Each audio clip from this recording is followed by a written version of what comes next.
Bonjour, bienvenue dans la série sur les échecs. Donc nous passons maintenant au roc affaibli. Donc on a vu le roc démoli. Maintenant on va simplement voir le roc qui a des faiblesses et voir comment les attaquer. Alors Steinitz avait établi le principe qui était révolutionnaire pour son époque, que les pions étaient les plus forts sur leur case d'origine. Ce principe va aujourd'hui de soi pour tout joueur expérimenté. Chaque poussée de pion affaiblit des cases qu'il protégeait auparavant. On en parlera dans la stratégie. On va maintenant étudier les capacités de résistance des diverses formations de pions du roc contre les attaques et la façon d'en exploiter les affaiblissements. Ici, on a la formation de pions la plus résistante contre les attaques sur le roc. Une attaque de pion frontal est peu efficace. Mais avec une seule pièce, telle qu'un cavalier ou un fou en F8, cela suffit à parer souvent les menaces de plusieurs pièces adverses. En cas de nécessité, il est possible de protéger contre les attaques les points menacés en poussant G6 ou H6 si nécessaire. Alors, voyons une situation un peu différente.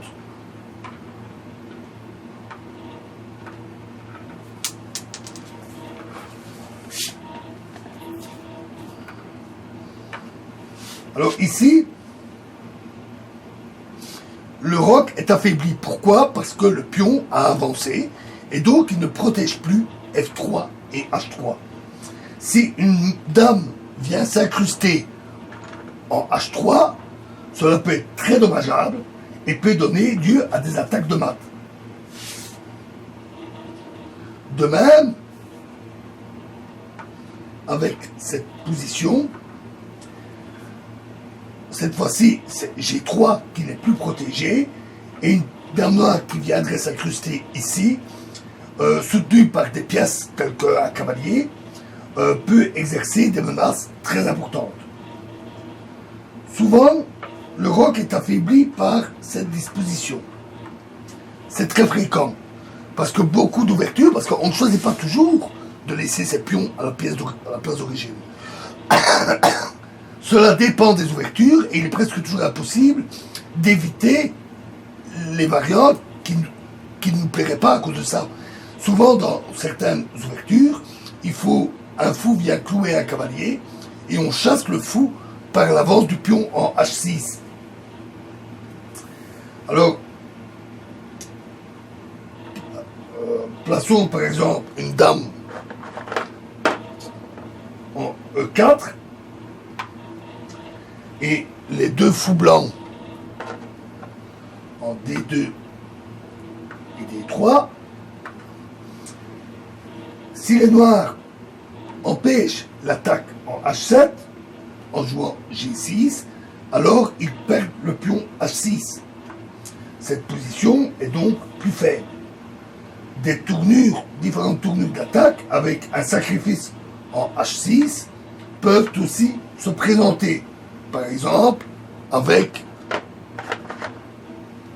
fou prend H6, G prend H6, et un cavalier qui vient se mettre ici, cavalier F6, échec.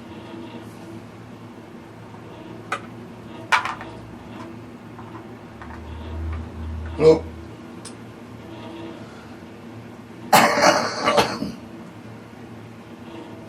parfois le pion en H6 peut aussi être mis en danger par un clouage du pion G7. Par exemple, la dame en G4. Et cette fois-ci, un fou qui serait ici peut prendre le fou H6 sans vergogne, le pion ici, G7, étant cloué. Alors, évidemment, tel quel, c'est de la théorie. Et c'est des considérations très abstraites, sans le reste du jeu. La mise en danger du roi par un roc affaibli peut, selon les circonstances, influencer tout le caractère d'une position. La disposition favorable des figures défensives peut totalement neutraliser, ou partiellement, les effets d'une faiblesse dans les pions.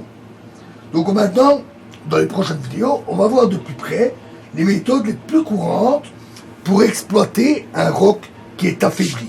Donc dans la prochaine vidéo. Je vous remercie.